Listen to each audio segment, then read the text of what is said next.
se retrouve pour une nouvelle vidéo qui va faire suite à ma première vidéo sur les différentes formes des canons des morts. Donc comme je vous l'avais expliqué, c'était impossible de tout condenser ce que je voulais faire en une seule vidéo, c'est pour ça que j'avais décidé de faire 3 parties. Donc tout d'abord la première partie qui est déjà sortie, donc c'était les différentes formes des canons des morts. Aujourd'hui on va voir les différents alliages qui sont possibles et enfin on terminera par les différents modèles des morts, donc une vidéo qui sortira prochainement. Sur ce, j'espère que la vidéo vous plaira, c'est parti. Alors déjà, qu'est-ce qu'un alliage de mort? Et bien tout simplement, c'est la matière qui va composer le mort. Vous allez voir, il va exister plusieurs matières possibles, donc que ce soit du caoutchouc, du synthétique, etc. Vous allez voir, il en existe vraiment beaucoup. Donc on va commencer tout d'abord par les alliages, donc qui sont des alliages de métaux, qui sont les morts les plus courants en centre équestre, et ensuite on verra les différentes matières qui peuvent également exister et être utilisées. Alors on va commencer tout d'abord par les morts en inox. Tout simplement parce que c'est un alliage qui est utilisé le plus couramment. Donc c'est un alliage d'acier tout simplement avec du chrome qui ne va pas s'oxyder avec le temps. C'est-à-dire qu'il ne va pas rouiller, il est facile à nettoyer et il ne s'use pas. Dans la bouche du cheval, il a une propriété plutôt neutre, il ne va pas spécialement agir en tant que décontractant ou autre. Il n'a pas vraiment d'influence particulière sur le goût ou sur la production pour la salive. Le problème de cet alliage, c'est que comme vous avez pu le remarquer je pense, c'est qu'il est froid en hiver et qu'il faut le réchauffer avant de le mettre dans la bouche du cheval, sinon eh bien avoir un mort froid dans la bouche en hiver, eh bien ce n'est vraiment pas très agréable pour eux. Ensuite, au niveau des alliages, on va voir le cuivre et le maillechort. Alors, qu'est-ce que c'est? Eh bien le cuivre, c'est un métal décontractant qui va libérer des ions, qui va encourager la salivation du cheval. Cependant, il faut savoir que c'est un alliage qui est très souple et qui est fragile de ce fait. Et il faut également savoir que certains chevaux font des allergies au cuivre, donc on ne peut pas leur en mettre. Pour le maillechort, c'est tout simplement un alliage de cuivre et de silicium sans nickel. Il va posséder les mêmes propriétés que le cuivre, sauf que cette fois-ci, eh bien, il va être beaucoup plus résistant car un petit peu moins souple. Ensuite, toujours au niveau des alliages avec le cuivre, on va avoir le cyprium qui est donc un alliage à base de cuivre. Il va offrir un contact beaucoup plus chaud que le cuivre et surtout il va être beaucoup plus résistant que ce dernier. Donc vous pouvez le reconnaître en sellerie parce que c'est un mort qui est plus brillant que les autres et c'est l'alliage de cuivre qu'on va trouver le plus couramment. Ensuite, on va passer à l'origane. Alors l'origane, c'est toujours un alliage de cuivre et cette fois-ci, il va être composé de zinc, de cuivre et de silicone. Donc il faut savoir que c'est un alliage qui a été fabriqué par la marque Sprenger, donc elle est propriétaire de l'origane. Aucune marque n'en propose à part Sprenger. Et il faut savoir que l'avantage de l'origane, c'est qu'il est très résistant. Il a une très grande durée de vie, il ne s'abîme pas vraiment dans le temps et il n'est pas toxique pour les chevaux, ils n'y font pas d'allergie. De plus, le mort, eh bien, il va s'oxyder très bien dans la bouche du cheval et il va favoriser la salivation et de ce fait la décontraction du cheval. Ensuite, toujours par Sprenger, on va avoir le Sensogane. Alors, qu'est-ce que c'est le Sensogane? Eh bien, c'est un alliage non toxique qui va être composé de cuivre, de manganèse, de zinc. C'est un alliage qui est relativement bien accepté par les chevaux. Par contre, à la différence de l'origane, c'est qu'il va contenir moins de cuivre, mais par contre il va contenir beaucoup plus d'oligo-éléments en manganèse. Et de même, à la différence de l'origane, eh bien c'est que le Sensogane va s'oxyder beaucoup moins vite d'un coup que l'origane. Du coup on va avoir une salivation qui va être mieux régulée le long de la séance, on va pas avoir une salivation qui va se faire d'un coup tout au début, puis après plus rien. On va vraiment avoir une salivation qui va être progressive dans la séance et régulée. De plus, il faut savoir que le Sensogane, eh bien c'est quand même plus facile d'entretien que l'origane. Alors ensuite on va avoir deux alliages un petit peu particuliers, ce sont le Sweet Iron et le Blue Steel. Ce sont deux alliages qui ont à peu près les mêmes propriétés, seulement pas la même couleur. Donc en fait, au contact de l'humidité, donc à l'intérieur de la bouche du cheval avec la salive, ce sont des alliages qui vont venir rouiller au contact de cette humidité et de l'air. Du coup l'oxydation qui va en résulter va apporter un goût sucré dans la bouche du cheval et du coup le cheval va augmenter sa salivation et le contact sera plus facilement accepté par le cheval.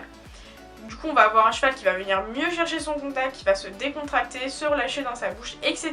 A savoir que l'oxydation va modifier la couleur du métal du mort qui va passer du bleu à gris, brun pour le Blue Steel. Et également donc pour le Sweet Iron, eh bien il n'est pas forcément bleu, il peut également être noir. Et du coup pour le Blue Steel, donc comme son nom l'indique, eh bien il va être bleu et avec l'oxydation, eh bien il va passer à un noir brun. Ensuite, on va passer au titane. Il existe des morts en titane. Donc contrairement aux idées reçues, le titane c'est un métal qui est vraiment très léger et qui va venir favoriser la salivation et qui va offrir, un peu comme le Blue Steel et le Sweet Iron, un meilleur contact. Il est recouvert de dioxyde et ça va permettre tout simplement de détruire les bactéries. Donc on va dire que c'est un mort un peu auto-nettoyant parce qu'il va tuer les bactéries qui se trouvent dessus. Mais voilà, ça n'empêche pas qu'il faut quand même le nettoyer après. Et on peut avoir donc soit un mors qui va être gris, soit un mors qui va être rose, ça dépend. Et du coup ça va permettre de répondre aux problématiques de tous les différents chevaux qui existent, parce que bien évidemment s'il existe autant d'alliages, c'est qu'il y a des besoins différents sur les chevaux. Ensuite donc on va parler des mors qui sont en caoutchouc, donc ce sont des mors qui sont réputés pour être relativement doux. Après comme n'importe quel mors, et bien ça dépend surtout de la main qui va l'utiliser. Donc les morts en caoutchouc, qu'est-ce que c'est? Et bien ils sont fabriqués à partir de caoutchouc allergique et qui est flexible. Après la flexibilité va dépendre évidemment du modèle du mors. Donc la solidité du mors en caoutchouc c'est assuré par un câble en acier qui va passer à l'intérieur du mors, et en général il va être mieux accepté par les chevaux que l'inox, tout simplement parce qu'il est beaucoup moins froid. Et également parce qu'il est plus souple que le métal. Cependant attention avec ces morts en caoutchouc, tout simplement parce qu'avec les chevaux qui vont mâchonner très fort leur mors, et bien le mors en caoutchouc va venir s'abîmer avec le temps. On va avoir les morts en résine. Donc qu'est-ce que c'est? Et bien tout simplement, la résine va proposer les mêmes avantages que les morts en caoutchouc, à la différence qu'elle va être un petit peu mieux acceptée que ceci, et que de plus, les morts en résine vont être plus fins que les morts en caoutchouc, en général, et du coup vont prendre moins de place dans la bouche du cheval. Cependant, et bien, comme le caoutchouc, il faut savoir que la résine va pouvoir s'abîmer, et cela peut se faire très vite. Et évidemment, donc comme les morts en caoutchouc, si votre mort est abîmé, et bien il peut venir blesser votre cheval, donc attention. Avec les chevaux qui vont venir beaucoup mâchouiller les morts de ce type, à ce que les morts ne s'abîment pas, et s'ils s'abîment, eh bien il ne faut plus s'en servir, tout simplement parce que ça risque de blesser le cheval. Alors il faut savoir que les morts en résine, eh bien il existe différents types de résine qui vont être plus ou moins souples, plus ou moins épaisses, et également il existe des morts en résine qui vont être parfumées. Et enfin pour finir, je vous ai classé des morts dans des matières un peu what the fuck, on va dire, un peu surprenantes quand je me suis renseignée. Bon, mis à part le cuir, vous allez voir que les autres, c'est pas des matières auxquelles j'aurais pensé à mettre dans la bouche d'un cheval. Alors on va commencer par les morts en cuir. Donc comme je vous l'ai dit, les morts en cuir c'est quand même relativement courant, soit des morts mérotes ou alors des méros, je ne sais pas comment ça se prononce, excusez-moi si j'écorche le nom, ou alors des morts en cuir droit. Et bien il y a différents types de morts qui existent. Donc ils peuvent être des morts droits ou des morts à brisure. Il faut savoir que le cuir doit être tanné naturellement et qu'il ne faut absolument pas utiliser des produits chimiques pour le tannage.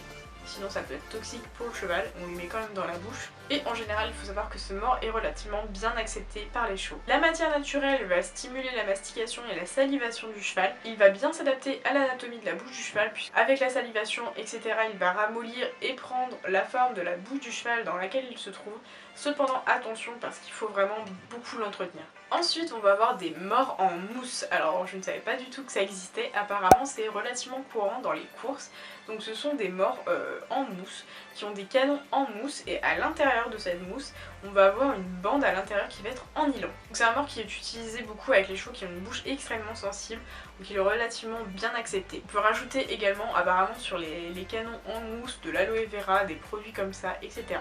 Je trouve ça surprenant pour ma part. Et également ce mort en mousse, eh bien, il peut être utilisé pour les chevaux qui refusent de prendre le contact avec le mort, et qui viendront mieux se tendre du coup avec l'association de la grosseur du mort et également de la souplesse du canon. Et enfin pour finir, des morts un peu originaux on va dire, c'est vraiment les deux matières qui m'ont le plus surprise quand j'ai fait les recherches là-dessus.